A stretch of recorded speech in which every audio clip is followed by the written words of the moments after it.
Hello hi. ఆంధ్రప్రదేశ్లో ఎంతో ఉత్కటంగా ఎదురు చూస్తున్న అంశం కూటమి గెలుస్తుందా, జగన్ 2.0 వస్తుందా? వస్తే నిరుద్యోగ సంబంధించి ఉద్యోగాల పరిస్థితి ఏంటి? DSC, group 1, group 2, group 3, group 4, SI constable నోటిఫికేషన్ల పరిస్థితి ఏంటి? ఈ అంశాన్ని ఇప్పుడు మనము అనాలిసిస్ చేద్దాం. నేను మీ Krishna sir, senior polity faculty, political analyst from Kalam IAS from Rajahmundry. Okay, let us see. చూద్దాం. సో కూటమి గెలిస్తే let us see. కూటమి గెలిస్తే పరిస్థితి ఏంటి? కూటమిలో ఉన్న మేనిఫెస్టో మరియు లోకేష్ ప్రకటన, పవన్ కళ్యాణ్ ప్రకటన, దానికి సంబంధించిన అంశాలు ఇప్పుడు మనం చూద్దాం. వాటి ఆధారంగా ఇప్పుడు మనం చూద్దాం. let us see. ఈ కూటమి మేనిఫెస్టోలో తొలి సంతకం డిఎస్సి పైన అని అన్నారు. అంటే ప్రభుత్వం ఏర్పాటు చేసిన తర్వాత మొట్టమొదటి సంతకం డిఎస్సి పైన, అది కూడా మెగా డిఎస్సి పైన అంటున్నారు.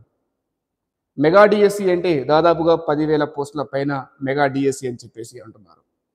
డిఎస్సి నోటిఫికేషన్ ఇస్తారని, ఎప్పుడు కండక్ట్ చేస్తారు, ఏంటి అనే అంశం పైన మనం ముందు చూస్తాం. సరే, నెక్స్ట్ అంశం చూద్దాం. అన్ని group 1, group 2, group 2, group 3, group 4 VRO ఉద్యోగాలకు ఒకటే టెస్ట్. మన యువ నాయకుడైన లోకేష్ గారు యువగలంలో ప్రకటించిన ఈ రీఫార్మ్స్ ఒకసారి చూడండి. ఇది అద్భుతమైన రీఫార్మ్, ఒక మంచి రీఫార్మ్. ఒకసారి ప్రిపేర్ అయితే, ఒక సిలబస్తో ప్రిపేర్ అయితే మల్టిపుల్ ఉద్యోగాలు సాధించే అవకాశం ఉంటుంది. ఈ రీఫార్మ్ని మనము పూర్తి స్థాయిలో స్వాగతించవచ్చు.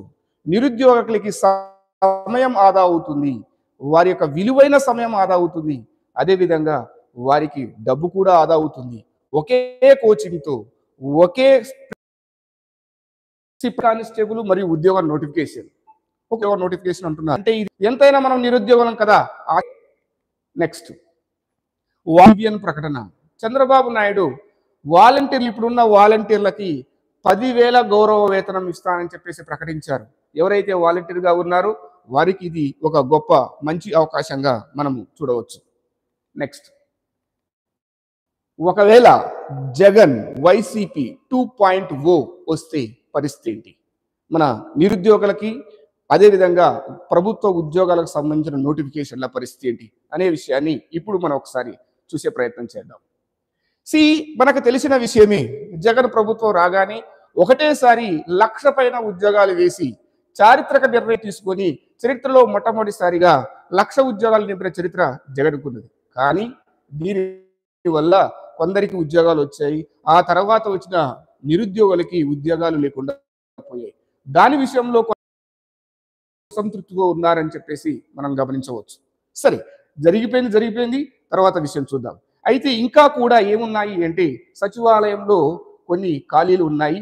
ఖాళీలు ఏ ప్రభుత్వం వచ్చినప్పటికీ కూడా ఆ ఖాళీలు కూడా పూర్తి చేస్తాయని మనం ఆశావాద దృక్పథంతో ఉందాం. Let us see. ఇప్పుడు ఇప్పటికే 6,500 డిఎస్సి కానిస్టేబుల్ ఉద్యోగ నోటిఫికేషన్లు కోర్టు జోక్యంతో వాయిదా పడ్డాయి. ఈ పరిస్థితి మనం కోర్టులో చూసి ఉన్నాం. ఓకే, నెక్స్ట్ విషయం చూద్దాం. ఇప్పటికే 6,500 కానిస్టేబుల్ ఉద్యోగాల నోటిఫికేషన్ విడుదల చేశారు. అంటే ఎగ్జామ్స్ కూడా కండక్ట్ చేస్తూ ఉన్నారు.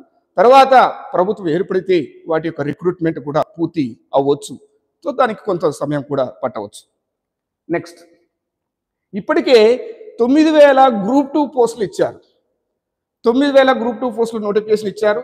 దానితో పాటుగా ప్రిలిమ్స్ కండక్ట్ చేశారు, మరియు మెయిన్స్ డేట్లు కూడా ఇచ్చారు. సో దీని విషయంలోనే చాలా మంది అభ్యర్థులకి కొన్ని సందేహాలు ఉన్నాయి. ఒకవేళ వైసీపీ గవర్నమెంట్ వస్తే, జగన్ 2.0 వస్తే నిరుద్యోగులు తప్పనిసరిగా వాయిదాను కోరుకుంటారు. ఎక్కువగా మనం వాయిదాను కోరుకున్నట్లయితే, మన వాయిస్ని వినిపించగలిగినట్లయితే ప్రభుత్వం తప్పనిసరిగా ఈ గ్రూప్ 2 ఎగ్జామ్, మెయిన్స్ ఎగ్జామ్ని వాయిదా వేసే అవకాశం ఉంటుంది.